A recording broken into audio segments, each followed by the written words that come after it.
Hello everyone, this is Priyanka and welcome back to my YouTube channel study with Aura में आपका बहुत बहुत बहुत स्वागत है। जैसा आपने टाइटल में देख ही लिया होगा कि 11th क्लास के पॉलिटिकल साइंस में पढ़ाने वाली उस सब्जेक्ट जो है और चैप्टर रहेगा संविधान क्यों और कैसे। ठीक है, तो इसके बारे में हम पढ़ने वाले हैं। तो टॉपिक्स कुछ ऐसे रहेंगे कि आप संविधान के बारे में पढ़ेंगे, संविधान क्या है वो पढ़ेंगे, संविधान की आवश्यकता क्यों है, अधिकार क्या है, भारतीय संविधान का निर्माण कैसे हुआ, संविधान की विशेषताएं पढ़ोगे, स्रोत पढ़ोगे, उद्देश्य पढ़ोगे, संविधान की प्रस्तावना पढ़ोगे।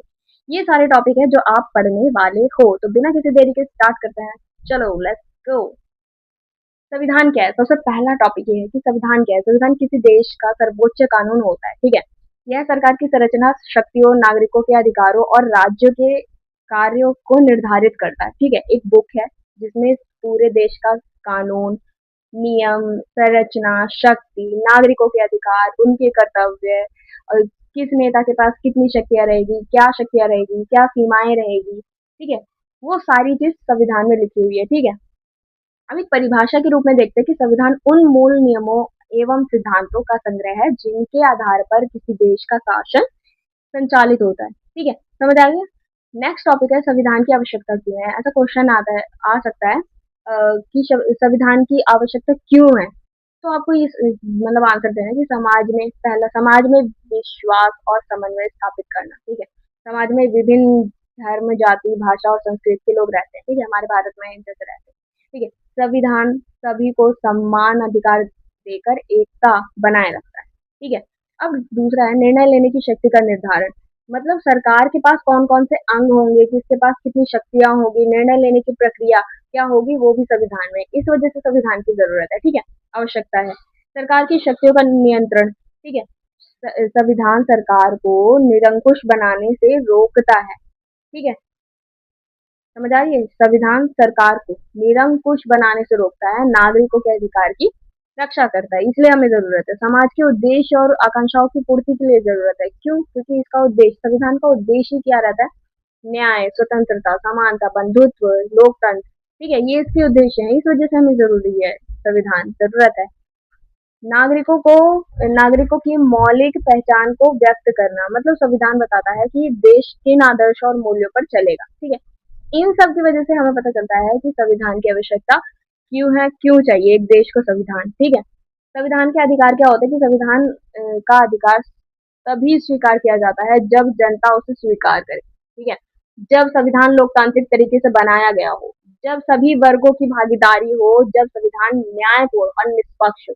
मतलब ना किसी के पक्ष में हो, वो एकदम निष्पक्ष रहे। ठीक है, संविधान का निर्माण कैसे हुआ? अब मैं आपको बता दूं कि संविधान सभा में, मतलब जो भारतीय संविधान सभा था, द्वारा बनाया गया। ठीक है, संविधान सभा द्वारा। अब इसका गठन कब हुआ? गठन 1946 में हुआ। प्रथम बैठक जो हुई 9 दिसंबर 1946 को हुई। ठीक है, 9 दिसंबर 1946 को। स्थायी अध्यक्ष जो थे वो डॉक्टर राजेंद्र प्रसाद थे। ठीक है, प्रारूप समिति के अध्यक्ष कौन थे? डॉक्टर भीमराव अंबेडकर। ये स्थायी अध्यक्ष और अस्थायी अध्यक्ष अलग अलग है, नाम डिफरेंट है, याद रखना आप लोग। ठीक है, अस्थायी क्या है, कौन से है, वो भी मैं बता देती हूँ आपको थोड़ी देर में। स्थायी याद रखो कि डॉक्टर राजेंद्र प्रसाद है, प्रारूप समिति के अध्यक्ष डॉक्टर भीमराव अंबेडकर। ठीक है, संविधान निर्माण कैसे हुआ कि मतलब इससे बनने में टाइम जो लगा वो 2 साल 11 महीने 18 दिन लगे। ठीक है, कुल सत्र 11 सत्र हुए। ठीक है, और संविधान 26 नवंबर 1949 को अपनाया गया। ठीक है, 26 नवंबर 1949 को अपनाया गया। ठीक है, 26 जनवरी 1950 से लागू हो गया था। ठीक है, चीजें समझ आ रही है।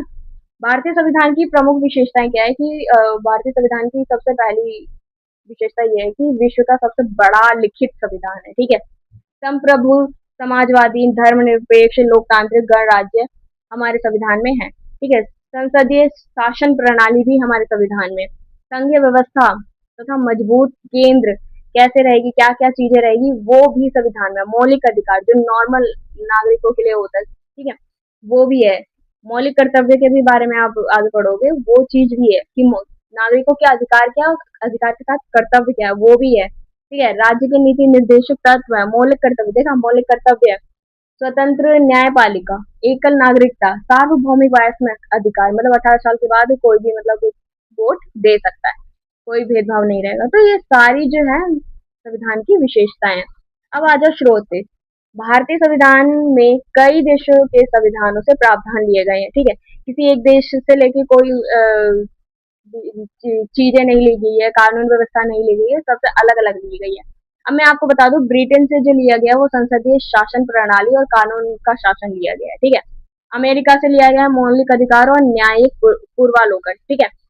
आयरलैंड से लिया गया है कि नीति निर्देशक तत्व, और कनाडा से लिया गया है मजबूत केंद्र वाली संघीय व्यवस्था, ठीक है। ऑस्ट्रेलिया से लिया गया है समवर्ती सूची, जर्मनी से लिया गया है आपातकालीन प्रावधान, इमरजेंसी प्रावधान जो है, और दक्षिण अफ्रीका से लिया गया संविधान संशोधन की प्रक्रिया, ठीक है। इन सभी देशों से सारी कुछ कुछ चीजें उठा उठा के, मतलब कुछ कुछ अच्छी अच्छी चीजें उठा उठा के अपना संविधान बना है देश का, इंडिया का, ठीक है। अब संविधान के उद्देश्य क्या है कि लोकतंत्र की स्थापना करना, नागरिकों के अधिकारों की रक्षा करना, सामाजिक न्याय, आर्थिक समानता, राष्ट्रीय एकता, विधि का शासन, ठीक है। ये उद्देश्य है संविधान के। अब संविधान की प्रस्तावना के बारे में देख लेते हैं। भारतीय संविधान की प्रस्तावना में निम्न आदर्श दिए गए हैं, ठीक है। इसमें सबसे पहला आ जाएगा संपूर्ण प्रभुत्व संपन्न, ठीक है, समाजवादी, पथ निरपेक्ष, लोकतांत्रिक, ठीक है, और गणराज्य। ये सारे प्रस्तावना, मतलब ये सारी कुछ कुछ चीजें जो है जो प्रस्तावना में दी गई है कि ये जरूरी है। जैसे एक बुक होता है ना, बुक में पहला पन्ने में लिखा होता है कि बुक किस उस पे बनी है, किस बेस पे बनी है, क्या क्या चीजें हैं, जो पर्टिकुलर सबसे चीज जो रहती है वो चीजें दिखाई जाती है। तो वो प्रस्तावना, संविधान की प्रस्तावना में इन सब चीजों का वर्णन किया गया है, ठीक है। इसके साथ, इनके साथ नागरिकों को प्राप्त है न्याय, स्वतंत्रता, समानता, प्रभु बंधुत्व। तो ये सारी जो चीज है वो प्रस्तावना में ऐड है, प्रस्तावना में बताया गया है, ठीक है। क्वेश्चन स्टार्ट हो गए हैं, नोटबुक और पेन साथ में लेके बैठो, ठीक है। नोट करना चाहो तो नोट कर सकते हो, बाकी आपकी मर्जी। पहला क्वेश्चन है कि संविधान की आवश्यकता क्यों होती है, और उसको मतलब विस्तार से बताओ। संविधान की आवश्यकता क्यों है, एक देश को एक संविधान की जरूरत क्यों है? क्योंकि देश इससे चल सके, सुचारू रूप से चल सके, ठीक है। सिंपल सा आंसर है। बट हम इसे बुक की लैंग्वेज में और थोड़ा लॉन्ग करके देख लेते हैं नंबर के हिसाब से, ठीक है। भूमिका क्या है संविधान की? संविधान किसी भी देश का सर्वोच्च कानून होता है। यह सरकार की संरचना, शक्तियों और नागरिकों के अधिकारों तथा शासन की कार्य प्रणाली को निर्धारित करता है, ठीक है। लोकतंत्र व्यवस्था में संविधान देश के सुचारू संचालन के लिए अत्यंत आवश्यक है, ठीक है। किसी भी देश को सुचारू रूप से चलाने के लिए संविधान बहुत ही जरूरी होता है, ठीक है। संविधान की आवश्यकता क्या है? समाज में समन्वय एवं विश्वास बनाए रखना। इसका मतलब ये होगा कि भारत जैसे विविधतापूर्ण, मतलब धर्म, जाति, भाषाएं, संस्कृति बहुत अलग अलग है हमारे भारत में, ठीक है। संविधान सभी नागरिकों का सम्मान, मतलब सभी नागरिकों का सम्मान देकर, ठीक है, सामाजिक सद्भाव और राष्ट्रीय एकता बनाए रखता है। चीजें समझ आ रही है? डिफिकल्ट नहीं है, समझते जाओ, साथ साथ लिखते जाओ। एकताएं बनाए रखना, विश्वास बनाए रखना सबसे जरूरी होता है, ठीक है। ये आवश्यकता में आ गया। दूसरा, सरकार की शक्तियां निर्धारित करता है। अगर सरकार की शक्तियां निर्धारित नहीं होगी तो वो तानाशाह के रूप में कार्य करेगा, ठीक है। संविधान यह स्पष्ट करता है कि विधायिका, कार्यपालिका, न्यायपालिका के कार्य क्या है और अधिकार क्या होंगे, ठीक है। सब अपने लिमिट में ही रह के काम करेंगे, ठीक है। तीसरा, सरकार की शक्तियों पर नियंत्रण। संविधान सरकार को मनमानी करने से रोकता है। यदि सरकार संविधान के विरुद्ध कार्य करती है तो न्यायपालिका उसे रोक सकती है, ठीक है। इस वजह से आवश्यकता है संविधान की। नागरिकों के अधिकारों की रक्षा करता है संविधान। संविधान प्रत्येक नागरिकों के मौलिक अधिकार का अधिकार प्रदान करता है, ठीक है। जैसे समानता का अधिकार, स्वतंत्रता का अधिकार, धर्म धार्मिक मतलब धर्मनिरपेक्षता का अधिकार, स्वतंत्रता का अधिकार, ठीक है। ये सारी चीजें अधिकार देता है। अब अधिकार के बारे में भी आगे पढ़ोगे अच्छे से। मैं आपको बस एक हिंट दे रही हूँ कि संविधान नागरिकों को मौलिक अधिकार तो देता ही देता है, साथ में मौलिक कर्तव्य भी बताता है कि नागरिकों के कर्तव्य और अधिकार क्या है, ठीक है। इस वजह से आवश्यकता है, ठीक है। अब लोकतंत्र की रक्षा। संविधान स्वतंत्र एवं निष्पक्ष चुनाव, कानून का शासन और जनता की भागीदारी सुनिश्चित करता है, ठीक है। लोग अपने लोगों के द्वारा लोगों की चुनी गई सरकार, आपने पढ़ा होगा ना लोकतंत्र के बारे में, तो ये लोकतंत्र की रक्षा करता है संविधान। विवादों का समाधान। संविधान के नियम के आधार पर राजनीतिक और सामाजिक विवादों का समाधान किया जाता है। देश के आदर्श एवं उद्देश्यों की पूर्ति के लिए भी आवश्यक है संविधान। संविधान न्याय, स्वतंत्रता, समानता और बंधुत्व जैसे मूल्यों को स्थापित करता है। निष्कर्ष में देखा जाए तो संविधान किसी भी लोकतांत्रिक राष्ट्र की आधारशिला है। यहाँ यह नागरिकों के अधिकारों की रक्षा करता है, सरकारों को उत्तरदायी बनाता है और तथा देश में शांति एकता और न्याय विकास सुनिश्चित करता है। ठीक है, आ जाओ नेक्स्ट क्वेश्चन पे। भारतीय संविधान निर्माण की प्रक्रिया का वर्णन करो। अब मैंने आपको बताया था कि कितने दिन लगे थे, चलो आगे बढ़ लेते हैं। भूमिका देख लेते हैं कि भारत का संविधान सब जो बना है वो संविधान सभा द्वारा तैयार किया गया है। ठीक है, यह विश्व के सबसे बड़े लोकतंत्र प्रयासों में से एक था। ठीक है, अब इसका गठन कैसे हुआ कि संविधान सभा का जो गठन हुआ 1946 में कैबिनेट मिशन योजना के अंतर्गत हुआ। ठीक है, अब इसकी पहली जो बैठक हुई 9 दिसंबर 1946 को हुई। डॉक्टर राजेंद्र प्रसाद जो थे वो संविधान सभा के स्थायी अध्यक्ष चुने गए थे। डॉक्टर भीमराव अंबेडकर प्रारूप समिति के अध्यक्ष बन गए थे। ठीक है, अब यहाँ पे बात करूँ संविधान निर्माण की प्रक्रिया के बारे में, तो विभिन्न समितियों का गठन हुआ था। संविधान के अलग अलग विषयों पर कार्य करने के लिए अनेक समितियां बनाई गई थी। इतना जो बड़ा संविधान बना है उसके लिए अलग अलग टॉपिक्स पे अलग अलग जो चीजें हैं कि मौलिक अधिकार के बारे में आप लोग, ये आपका ग्रुप है, आप मौलिक अधिकार के बारे में बात करो और कहाँ से लेना है क्या लेना है उसके बारे में सारी चीजें बनाओ। मतलब विषय और कार्यों पे अलग अलग समितियां बनाई गई। ठीक है, दूसरा प्रारूप तैयार किया। ठीक है, प्रारूप समिति ने संविधान का मसौदा तैयार, मतलब संविधान को एक प्रारूप दिया संविधान को। ठीक है, तैयार करना शुरू किया। चर्चा एवं संशोधन, संविधान सभा में प्रत्येक अनुच्छेद पर विस्तृत चर्चा की गई है और आवश्यक संशोधन भी किए गए हैं। बहुत सी चीजें थी, बहुत से नियम जो थे उनको संशोधन भी किया गया है।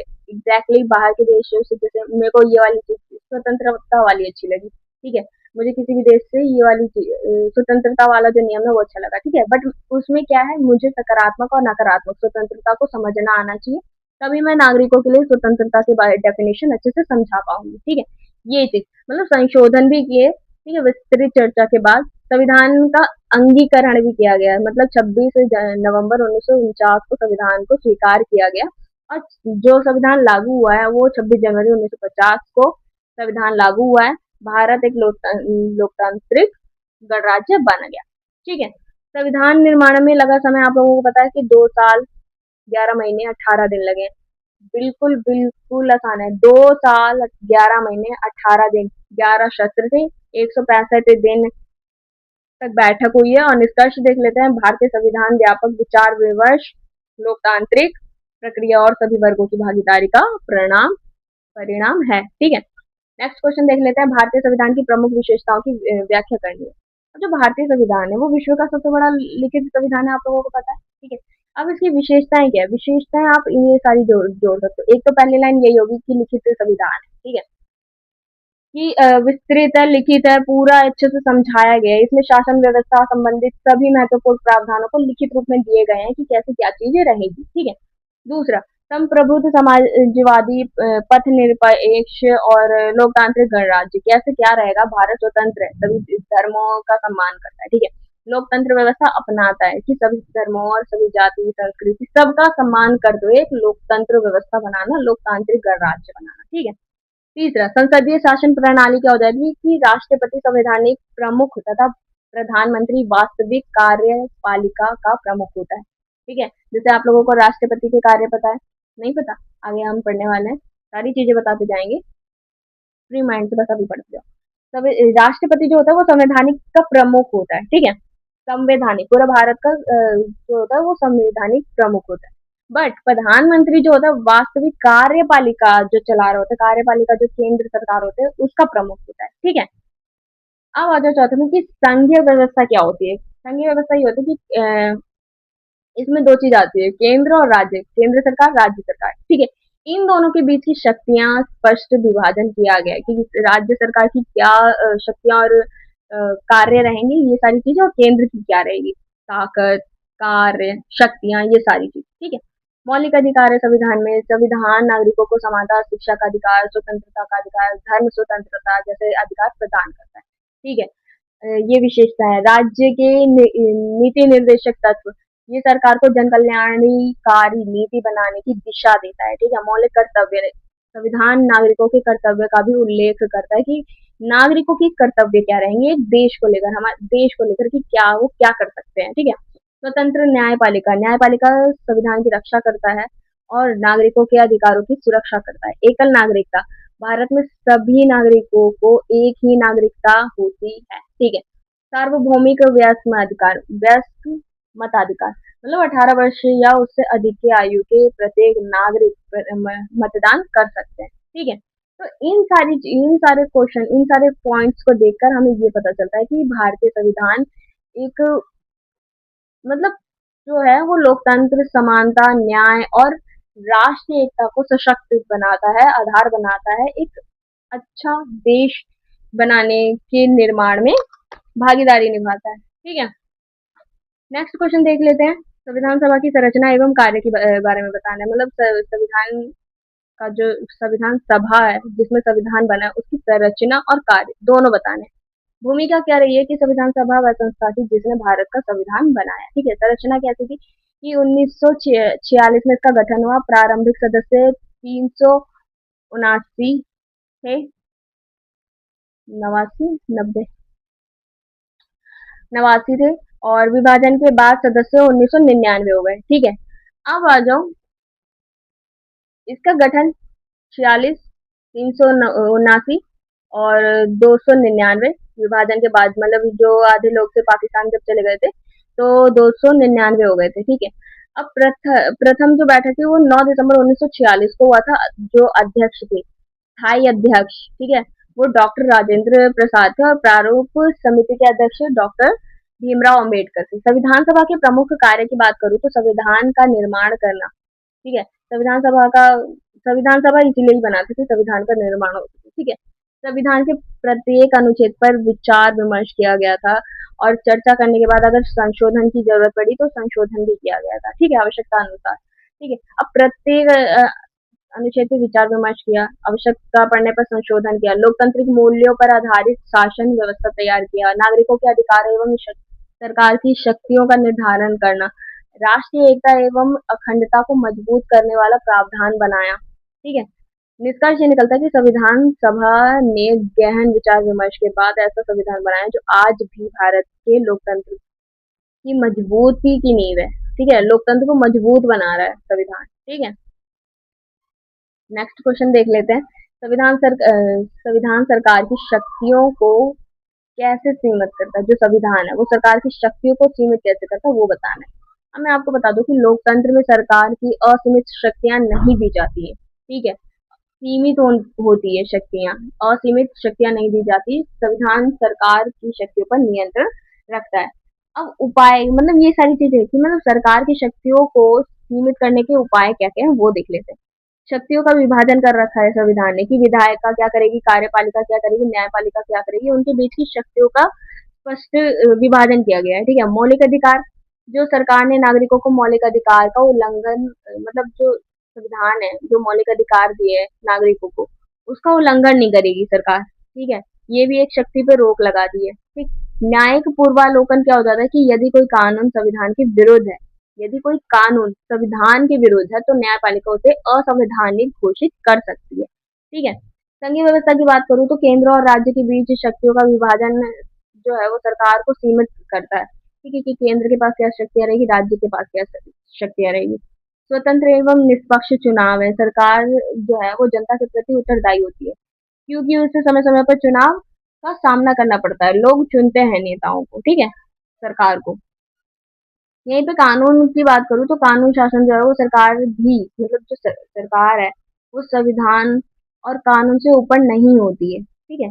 ये सिंपल सा रूल है। तो इससे पता चलता है, इन सभी बातों से पता चलता है कि संविधान सरकार को उत्तरदायी, पारदर्शी और लोकतांत्रिक बनाए रखता है तथा नागरिकों के अधिकारों की रक्षा करता है। नेक्स्ट क्वेश्चन देख लेते हैं। संविधान की प्रस्तावना का महत्व स्पष्ट बताओ, क्या है। भूमिका मैं बता देती हूँ आपको कि संविधान की प्रस्तावना जो है वो संविधान की आत्मा कहलाती है, ठीक है। यह संविधान के उद्देश्य, आदर्श और मूल सिद्धांत का परिचय देती है कि संविधान कैसा है, ठीक है। वो सिर्फ प्रस्तावना, संविधान की प्रस्तावना कैसा है, बट संविधान पूरा विस्तृत बताती है, ठीक है। अब मैं आपको बता दूं इसका महत्व क्या है कि संविधान के उद्देश्य को स्पष्ट करती है। प्रस्तावना न्याय, स्वतंत्रता, समानता, बंधुत्व की स्थापना का लक्ष्य बताती है। संविधान की व्याख्या में सहायता करते कि किसी संवैधानिक प्रावधान पर संदेह होने पर प्रस्तावना मार्गदर्शन प्रदान करता है, ठीक है। लोकतांत्रिक मूल्यों की रक्षा करती है। यह लोकतंत्र, धर्मनिरपेक्षता और समाजवाद जैसे मूल्यों को मजबूत करती है। राष्ट्रीय एकता को बढ़ावा देती है, जैसे मतलब यह सभी नागरिकों में एकता और अखंडता की भावना विकसित करता है। ठीक है, प्रस्तावना नागरिकों और सरकार दोनों के लिए एक मार्गदर्शक है। यह शासन और आदर्श जो है नागरिकों के अधिकारों और कर्तव्य की दिशा निर्देश करता है। मतलब क्या कैसे रहेंगे, क्या से आप मतलब अपने देश के लिए कार्य कर सकते हो, देश के लिए क्या कर्तव्य है, आपके अधिकार क्या है, आप कैसे यूज कर सकते हैं अधिकारों को, तो वो सारा एक मार्गदर्शक है।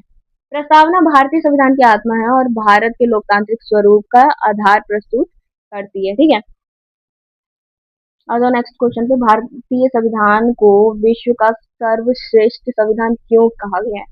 क्योंकि भारतीय संविधान विश्व का सबसे बड़ा लिखित संविधान है। ठीक है, इसे विभिन्न देशों से श्रेष्ठ संवैधानिक सिद्धांत और भारतीय परिस्थिति के अनुसार तैयार किया गया है। ठीक है, क्योंकि आने वाली परिस्थिति कैसी रहेगी और कैसे श्रेष्ठ बना सकते हैं विभिन्न देशों से, ठीक है, उसको मद्देनजर रखते हुए संविधान का निर्माण किया गया है। इसी व्यापकता, लोकतांत्रिक मूल्य और नागरिकों के अधिकारों की सुरक्षा के कारण इसे विश्व के श्रेष्ठ संविधानों में गिना जाता है। अब मैं आपको बता दूं कि सर्वश्रेष्ठ होने का कारण क्या है। विश्व का सबसे बड़ा लिखित संविधान है। इसमें शासन व्यवस्था के लगभग सभी महत्वपूर्ण विषयों के बारे में विस्तृत वर्णन है। ठीक है, बताया गया है। लोकतांत्रिक मूल्यों पर आधारित है। यह न्याय, स्वतंत्रता, समानता और बंधुत्व के सिद्धांतों को स्थापित करता है। ठीक है, अब मैं आपको बता दूं मौलिक अधिकार के बारे में कि मौलिक अधिकार की सुरक्षा करता है। ये मेन कारण है कि नागरिकों के अनेक मौलिक अधिकार प्रदान किए गए हैं, अनेक मौलिक अधिकार प्रदान किए गए हैं। उनकी रक्षा के लिए स्वतंत्र न्यायपालिका की व्यवस्था की। अगर किसी नागरिक के मौलिक अधिकार का हनन होता है या अधिकार यूज नहीं कर पाता, हनन करता है कोई, तो न्यायपालिका में जाके वो अपनी याचिका दे सकता है, शिकायत कर सकता है। ठीक है, लचीला और कठोर दोनों ही बताया गया है भारतीय संविधान को। कुछ प्रावधानों में आसानी से संशोधन किए जा सकते हैं। संशोधन मतलब बदलाव किए जा सकते हैं। जैसे कोई नियम है कि घर से बाहर नहीं जाना, उदाहरण दे दूं कि घर से बाहर नहीं जाना बिना चप्पल के। ठीक है, अब उसमें क्या है कि अगर उसमें आसानी हो सकती है कि जूते, अब भाई कभी बारिश हो रही है, कभी कुछ हो रहा है, तो कभी जूते पहन के जाना भी आवश्यक हो सकता है। तो मतलब आसानी से संशोधन किया जा सके, बदलाव किया जा सके। तो कुछ ऐसे प्रावधान है जिसमें आसानी से संशोधन हो जाते हैं, और जबकि कुछ विशेष प्रक्रिया, मतलब किसी किसी कानून में संशोधन करने के लिए भी एक विशेष प्रक्रिया अपनानी पड़ती है। समझ रहे हो? कभी कभी तो आसानी से हो जाता है, कभी कभी तो भाई विशेष प्रक्रिया अपनानी पड़ती है। वो हुआ तो ठीक है।